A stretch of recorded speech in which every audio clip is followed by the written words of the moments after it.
بخاری شریف کی حدیث شریف میں مقام احسان نبی کریم علیہ السلام نے فرمایا احسان کیا ہے، تو آپ سے سوال کیا گیا، آپ نے فرمایا کہ ان تعبد اللہ کأنک تراہ فإن لم تکن تراہ فإنہ یراک۔ اب یہ آپ نے جو ارشاد فرمایا صوفیہ کا علم تصوف تو بعد میں بنا،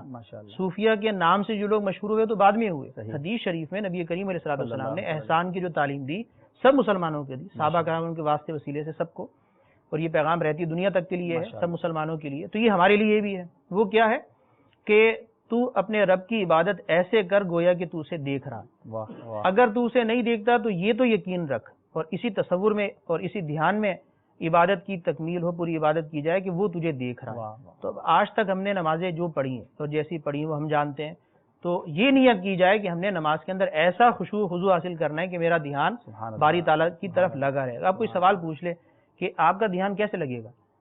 کہ 24 گھنٹے کے اندر 23 ساڑھے 23 گھنٹے تو دھیان کہیں اور رہتا ہے، صحیح، کچھ تو دنیا کے مشاغل میں رہتا ہے، کچھ گھر والوں کی طرف رہتا ہے، کچھ لہو و لعب کے اندر رہتا ہے، کچھ مباحات کی طرف رہتا ہے، کچھ دنیا کی رنگینیوں کی طرف رہتا ہے، اور بہت سارے لوگوں کا دھیان وہ ہے کہ جو واضح قرآن و حدیث کے خلاف مضامین، گناہ کے خیالات، ان کے اندر ڈوبے رہتے ہیں، فلمیں ڈرامے دیکھنے کے اندر، گانے باجے دیکھنے کے اندر، بے پردگی کرنے میں اور گناہ بھرے ماحول کے اندر رہنے کے لیے کئی کئی گھنٹے صرف کر دیتے ہیں۔ آتے گھر پر اس وقت ہیں کہ جب نیند کا غلبہ آ جاتا ہے، پھر سوتے اس لیے ہیں کہ اٹھنے کے بعد دوبارہ گناہوں میں جانا ہے۔ تو جس نے سارا وقت ہی جو ہے اپنے دل و دماغ کے اندر دنیا اور گناہوں کا تصور بسا لیا، تو بتائیے کیا وہ نماز کے وقت اس کا تصور باری تعالیٰ کی طرف قائم رہے گا؟ ایسا کیسے ہوگا؟ تو صوفیہ یہ کرتے ہیں کہ کثرت کے ساتھ اللہ تعالیٰ کو یاد کرتے ہیں، جب علاوہ نماز کی بھی سارا دن،